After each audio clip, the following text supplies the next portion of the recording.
Hello everyone, welcome to my YouTube channel Enhance Education. Now we are doing chapter 1 electric charges and fields और इसके हम कर रहे हैं एग्जाम्पल. आज है एग्जाम्पल 1.11 यानी 11 यानी 11वां एग्जाम्पल है, 12th फिजिक्स एनसीईआरटी. और क्वेश्चन ये आपके सामने रहा, the electric field components in figure. ठीक है, फिगर यहाँ पर दी हुई है आपके राइट साइड में.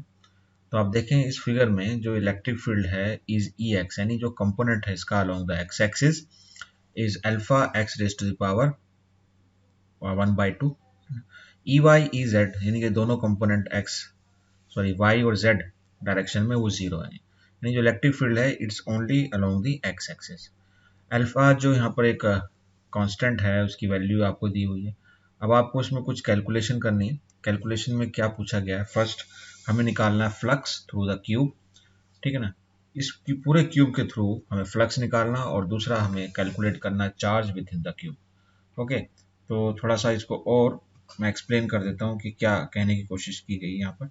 यहाँ देख रहे हैं आप, क्यूब आपका रखा हुआ है, ये एक्स एक्सिस है, इधर ये वाई एक्सिस हो गई और ये ऊपर जेड एक्सिस. आप देखें फिगर में ये जो क्यूब रखा हुआ है ये इस ओरिजिन से, ये आपका अगर ओरिजिन है तो यहाँ से जो इसकी डिस्टेंस है वो है स्मॉल ए.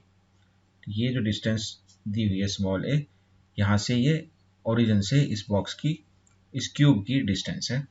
और इसकी जो डायमेंशन है क्यूब की, यानी जो साइड्स हैं वो भी ए है.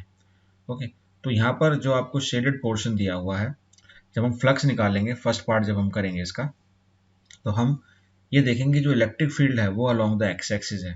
ठीक है, और बाकी जो फेसेस हैं, शेडेड फेसेस को छोड़कर बाकी जो चार फेसेस हैं, वहाँ पर इलेक्ट्रिक फील्ड जो है वो अगर हम वहाँ से कैलकुलेट करेंगे तो जो एरिया है, एरिया वेक्टर और इलेक्ट्रिक फील्ड वेक्टर, उसके बीच में 90 डिग्री एंगल होगा. तो यहाँ पर जो आपके चार फेसेस होंगे, जो जिसका नॉर्मल जो है और इलेक्ट्रिक फील्ड के बीच में जो एंगल होगा वो 90 डिग्री होगा. तो वो जो फ्लक्स होगा वहाँ पर जीरो होगा. ओके, तो फ्लक्स जो बचेगा सिर्फ वो बचेगा ये लेफ्ट जो पोर्शन है आपका, यानी लेफ्ट फेस पर और राइट फेस पर, इसी को क्रॉस कर कर जाएगा. तो हमें फ्लक्स जो निकालना है इस क्यूब का तो सिर्फ इन दो फेसेस के थ्रू ही होगा. ठीक है, इतनी बात पहले क्लियर कर दें. तो टोटल फ्लक्स अगर हम निकालेंगे यहाँ पर तो हम ये देखेंगे यहाँ पर जो वेरिएबल है इलेक्ट्रिक फील्ड, तो वो लेफ्ट फेस पर अलग होगी. तो यहाँ पर अगर हम देखें, हम इलेक्ट्रिक फील्ड की बात करें ई एल यानी लेफ्ट फेस पर इलेक्ट्रिक फील्ड, और यहाँ पर निकालेंगे हम राइट फेस पर इलेक्ट्रिक फील्ड. ठीक है, उसके बाद हम अप्लाई करेंगे और दोनों क्वेश्चन को सॉल्व करेंगे. लेकिन आगे बढ़ने से पहले आप इस वीडियो को लाइक ज़रूर कर दें ताकि और इस तरह के एग्जांपल्स और इस तरह की वीडियोस आपको मिलती रहें. तो और अगर अभी तक आपने सब्सक्राइब नहीं किया तो प्लीज़ सब्सक्राइब इस channel and don't forget to hit the bell icon to get the latest video. चलिए स्टार्ट कर रहे हैं. तो मैंने जैसे बताया कि इलेक्ट्रिक फील्ड राइट और लेफ्ट फेस पर हम निकालेंगे हम. तो यहाँ पर इलेक्ट्रिक फील्ड आपको दिया हुआ है, ये जो कंपोनेंट है यहाँ पर क्वेश्चन में आप देखें ई एक्स जो दिया हुआ है. ठीक है, उस ई एक्स को देखेंगे आप, तो this E x is equal to alpha x raise to the power 1/2. तो x जो वेरिएबल है, अगर हम लेफ्ट फेस पर देखते हैं तो ये आपका जो x है, दिस इज x. एक मिनट आपको मेंशन कर देता हूँ यहाँ, दिस इज योर x है ना. यहाँ पर x कितना हो जाएगा a, और इस राइट फेस के लिए अगर हम लेंगे यहाँ से डिस्टेंस तो a और a, तो ये जो दूरी हो जाएगी यहाँ से x इज इक्वल टू ये हो जाएगा 2a for the right face.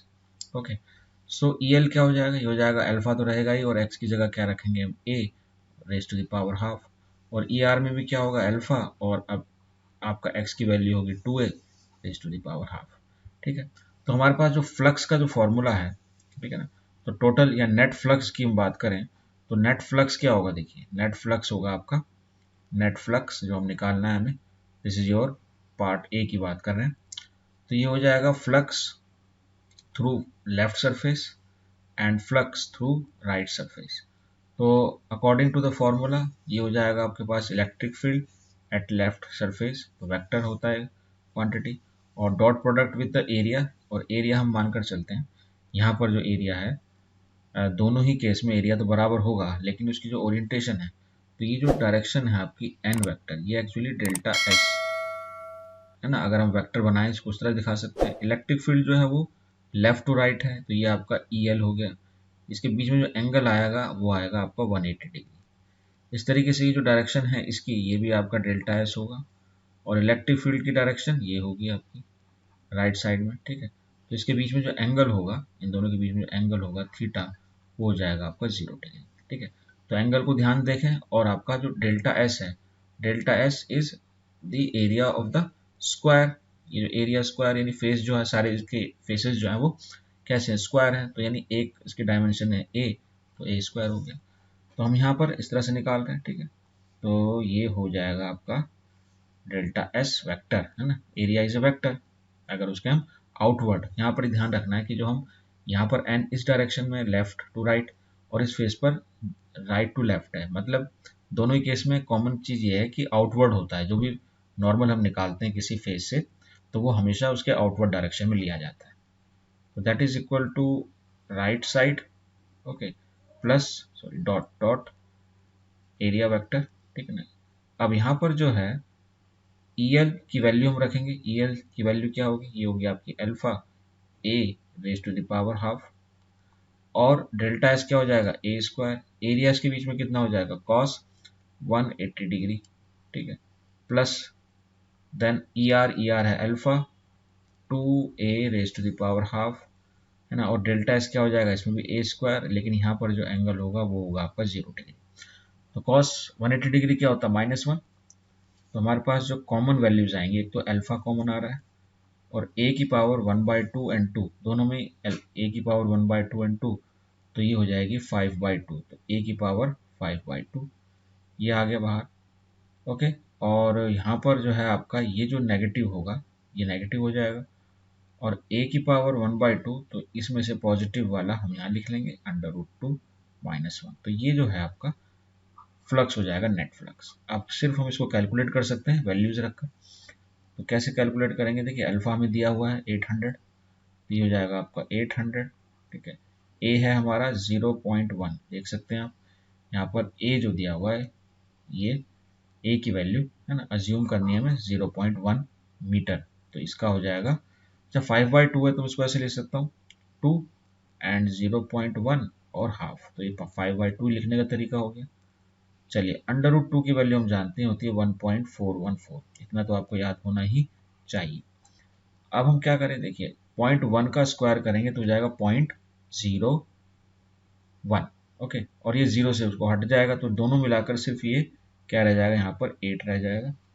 और 0.1 का स्क्वायर रूट, 0.1 का स्क्वायर रूट होता है 0.316, ठीक है। तो याद रख सकते हैं कुछ ऐसी चीज़ें जो आपको कहीं भी आ सकती हैं, अगर आप याद रखेंगे तो कैलकुलेशन आपकी इजी हो जाएगी। तो ये होता है आपका 0.316, ठीक है।